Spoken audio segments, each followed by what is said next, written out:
Hey everyone, this is Nitro. In this video, I thought I would do a breakdown video and analysis of why I lost so badly to HatsuneMiku. So, before I begin, I should mention, full disclosure, before the match I thought I would get right through him very easily because I took a look at his stats quickly and I saw that he had a total power of 260k with 180 mastered classes.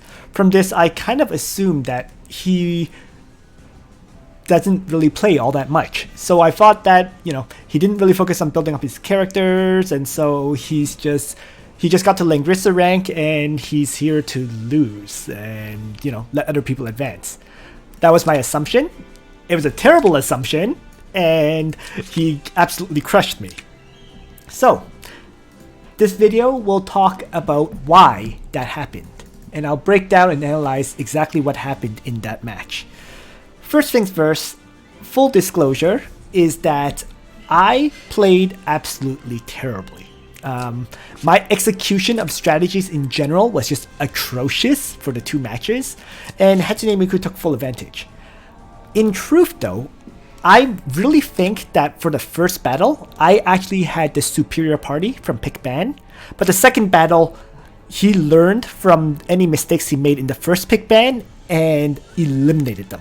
And he absolutely deserved that second win, don't get me wrong. It was just the first one should have been my win. So I thought I would do an analysis of both battles, of what went right and what went wrong. So here we go. Alright, so before I begin, I should mention HatsuneMiku's box completely threw me off. I didn't understand it at all. I saw that it was a time and space faction box, and the thing is, I basically never played against time and space factions in general. So I was completely unfamiliar with it, and once again, I made very terrible choices, which let him pay it off. The first thing, which was absolutely fatal, was I decided that I would go for a strategy that would counter his box. But keep in mind, I don't understand time and space boxes in the first place, so my counter strategy absolutely failed. Okay. And my counter strategy was that taking a look at his box, I saw it had tons of AoE attackers. So my thought was, hey, I'm going to counter those AoE attacks with Juggler. And then I should be able to win that way. So he banned my Zerda, and so I banned his Zerda, single target strikers, and I chose to play my Juggler, right? Because Juggler would heal up my party after getting AoE'd. So he bans my Liana and Listel and plays Joshua. So here, I ban his two tanks, forcing him into an attack team. And I chose to play Iris to teleport a character forward. Okay? So, he bans my Omega and Yulia and plays Sakura. Next, I now ban his Liana and Iris and play Luna. Here, I lose my Leonhard and Bozel, and he plays Olivier. And now, I ban his Yulia and Leonhard and play Chloe. And then finally, he bans Bernhard and Landius and plays Bozel. I have a choice between Elwyn and Tieris, right? And I took some time to think, and I felt that I could use Tieris to heal up my characters and use Luna to wipe out all the enemy characters who have no tank. So I decided to play Tieris. So first I banned his Luna and Matthew, the single target strikers. Actually, as a side note, I actually thought this was a flyer Matthew that might have Gale. So I was kind of seeing this now in hindsight. I'm kind of surprised it's an infantry Matthew. In any case though, so I play Tieris, leaving my opponent with just two healers to choose from, and he plays Almeda. So overall, I honestly felt that this pick ban phase really favored me. I have three characters who would be buffed by Juggler, right? Luna, Tieris, and Juggler. I have Iris to teleport Luna forward, and I also have another healer with Aurora Ring in Chloe, right? So this was my thought. I really, looking at this, on his side, he has 3 characters who are buffed by Joshua, right? Joshua, Sakura, and Olivier.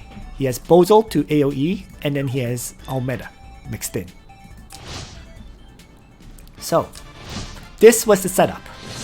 And what I really screwed up was first, my skill selection, and second, I especially screwed up in execution. Okay?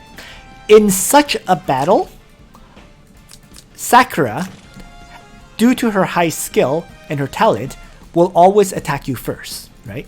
The way for me to kill her with this setup is for Luna to one-shot her.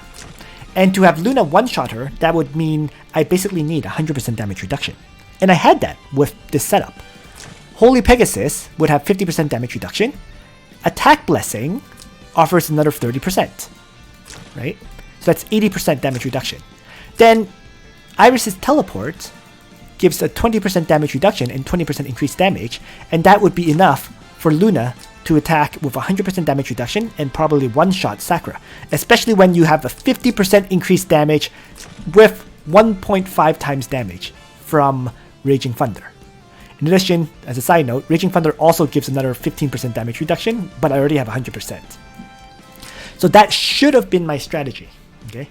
In addition, I really should have had Juggler bring a faction buff. I'm not sure, I don't know. It was just weird. I just didn't think. And instead, I had Tiaras bring Mass Resist, which really screwed things up because I could not apply both Mass Resist and Attack Blessing on Luna at the right time to have her attack. So, lots of failures in what I've done here, which is what caused the loss. In terms of skill selection, right there, right? So, in any case though, let's go and take a look at the execution. I have Juggler move up, and faction buff, and Triton up, and I have Mass Resist used. Right?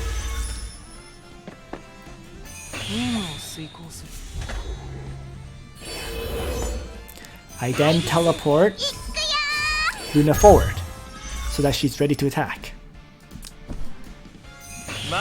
And here, Olivier moves forward and tosses a Heartless Requiem onto my Luna.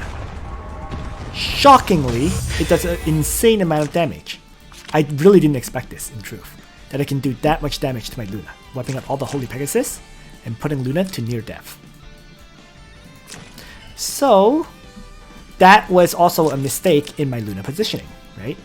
If I had put Luna one tile back, she would have been safe from Olivier. In any case, here I make my second fatal mistake. I panic and I use Aurora Ring to buff up my Luna. Doesn't seem like a terrible choice at first, right? I can have her heal 50% and so on. But what that meant was I could not use Aurora Ring later on, and it becomes fatal. And here I make an incredibly stupid mistake. I have Luna attack Olivier instead of Sakura.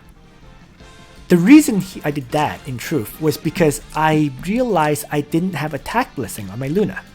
Thus, I think her damage reduction was 50 plus 20, which is 70, right? And that was it. 70%, 70 plus 15. So she actually had 85% damage reduction. But I don't know why I didn't attack Sakura. So I chose to attack Olivier. Absolutely stupid mistake there, right? And it cost me next. So I killed off one target. My thought was, hey, I can start retreating because it's 5v4. Well, not quite.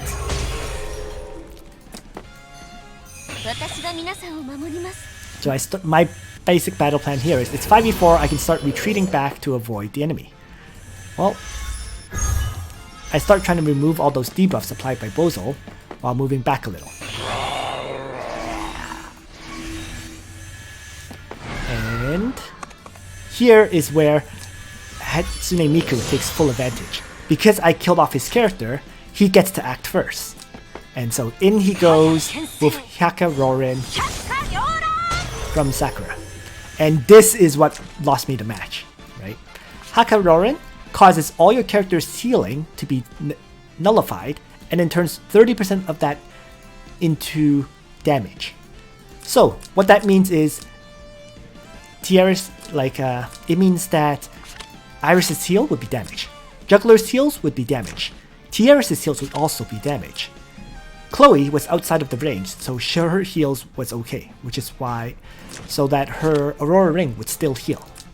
But the problem here is, because I used Aurora Ring already, I can't use it to remove these debuffs.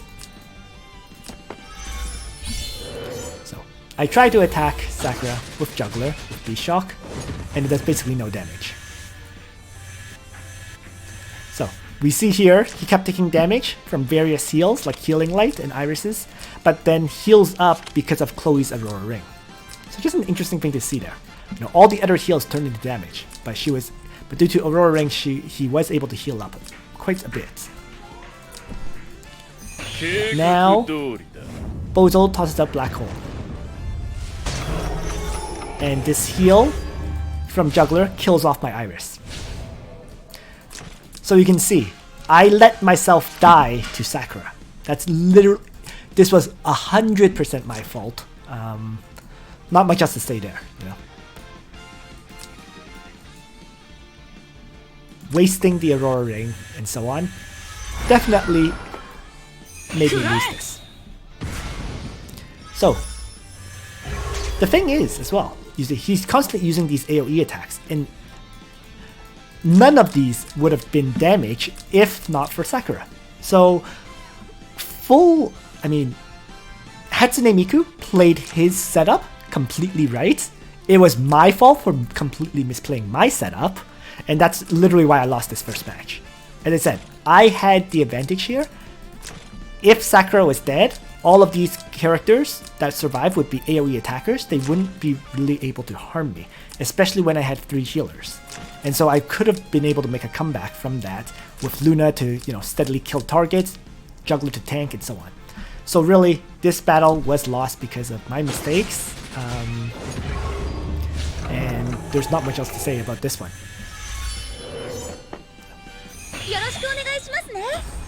But certainly, HatsuneMiku has a very interesting box, I have to say. You know, and kudos to him for playing this out properly. So I'm just going to let this finish playing out, and then I'll talk about the second match. Okay. So, basically, this match was mine to lose, and I just lost it. Not much else to say. You know, wrong skill selection, wrong skill usage, you know. HatsuneMiku just was the flat out the better player in this match.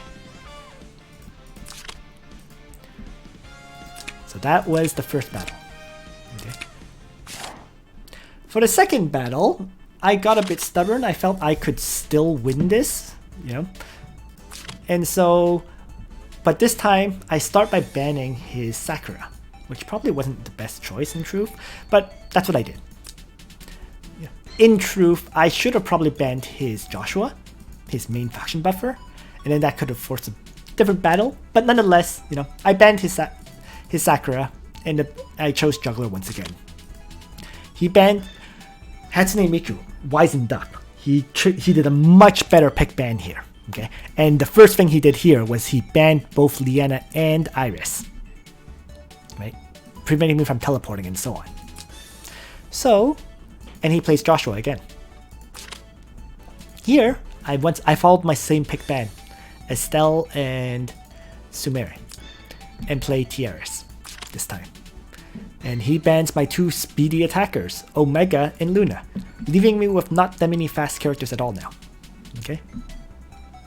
In truth, at this point, I probably should have picked Leonhard. But continuing on, my opponent plays Leonhard. And I choose a terrible pick ban here. I should have banned Iris and Liana like he did to me. Instead, I picked Iris and Zerida. And I played Listel. Not a bad choice, to be fair. But because of this, he bans my Leonhard and Bozel. And he gets to play Liana. Okay. My banned heroes. I ban his Olivier and Bozel now. And here is where I make a major, massive mistake. Okay, I played Elwyn. I really should have picked someone to faction buff. Listel, played Elwyn, whatever. And he bans my Bernhard and Yulia, and plays his Yulia. So I gave him really incredible characters to be able to pick to use. Liana, Yulia, right? And I believe, and just, yeah. And now I ban his 2 single target strikers, right? Luna and Matthew, once again, leaving him with a healer. And I chose to play Chloe, which is another terrible choice. Really should have played Landius in truth.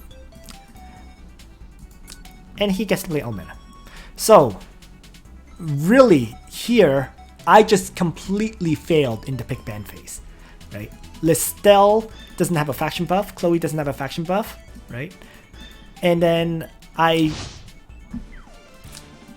finally did bring a faction buff on Juggler, right? Replacing B-Shock, but I didn't have Luna to benefit from it.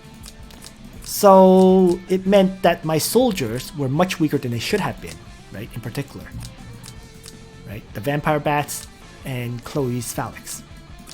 So, and meanwhile, for my opponent, he gets massively faction buffed, right? I mean, Almeda doesn't get a faction buff, Liana doesn't get a faction buff, but pretty much everyone else in his faction does. So, this second battle, I was at a disadvantage, right, from pick ban, and it will show. Right? Here, I really should not have brought Chloe. Like, I really should have brought Landius. In any case, though, battle moves on. Opponent moves forward, right? And I just kind of move forward too. So, he teleports forward, and here I choose to use Reaper's Touch on the enemy Leonhard. My basic plan was that Leonhard, when he launches his AoEs, would damage himself. Here. And he faction buffs, so that they're buffed up. So, this is where I completely failed in execution. Instead of retreating back, I move forward. Okay, I didn't play this patiently at all. So, and here, Almeda moves forward to attack me. Interesting thing to see here is Almeda, her attack applies a mobility debuff on all my characters with her exclusive. Right? So AoE attacks from Almeda do reduce your character's mobilities, first of all. And second, what he did here was offer Almeda as bait for me to attack. Okay, I looked at this, and from looking at this, what I thought I could do was I could have Elwyn take out Almeda, and then Listel take out Leonhard, right? Even if I don't kill Leonhard with Listel, I thought I could damage him enough to the point where he would kill himself due to the Reaper's Touch if he AoE attacks. So that was my strategy here, and so I decided to launch an attack. Okay.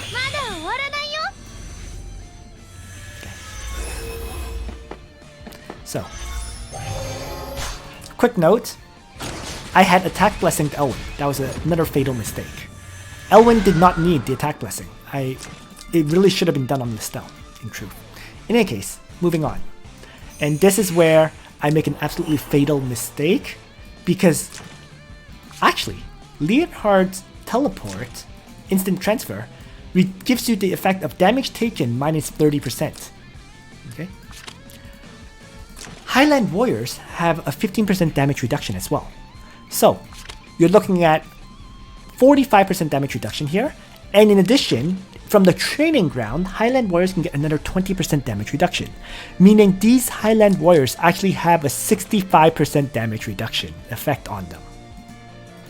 As a result,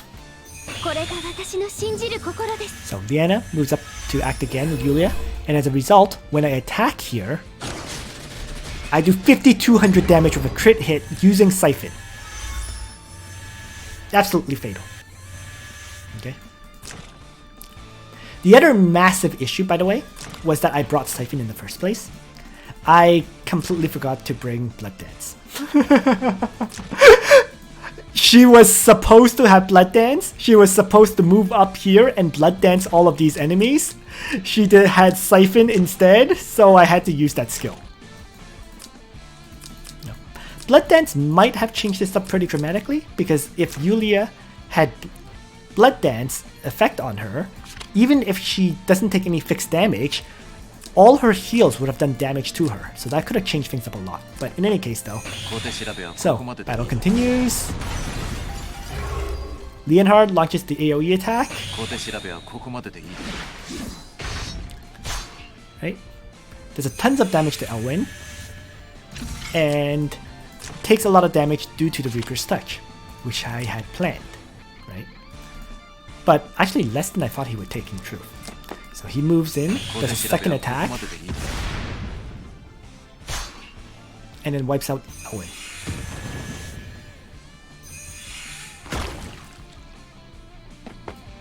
And with that, the battle's over. Right? So, basically, the first battle, honestly speaking, I really felt I could have won if I had played it correctly, but I didn't. The second battle though, I was at a huge disadvantage, especially after I picked Elwyn instead of Landius. But what was truly terrible and atrocious was that Listel had Siphon instead of Blood Dance. That was just, I don't know what happened there with that skill selection. So the combination of the two absolutely, definitely crushed me in this fight. Not much else to say, really. Although, I have to also admit, I completely did not realize just how tanky Highland Warriors are. So, a whole bunch of lessons learned, you know. A lot of mistakes on my part, and kudos to HatsuneMiku for making no mistakes at all in his play. So, there we go. I was eliminated in the first round. You know, it is what it is. At the end of the day, I have to admit, for this playoff, I did no preparation. I literally just did one match per week leading up to this. So I was going into this very ill-prepared. And the results clearly showed how ill-prepared I was, because I just played that very poorly. So once again, kudos to HatsuneMiku for playing that out very well. And thanks for watching, everyone. I hope you found this video interesting and the analysis useful. If you guys want me to analyze any other of the matches, let me know. I'll probably do analysis of the top 16 matches for sure.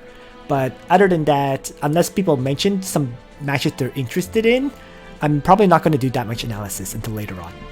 So, once again, thanks for watching, and on that note, Nitro out.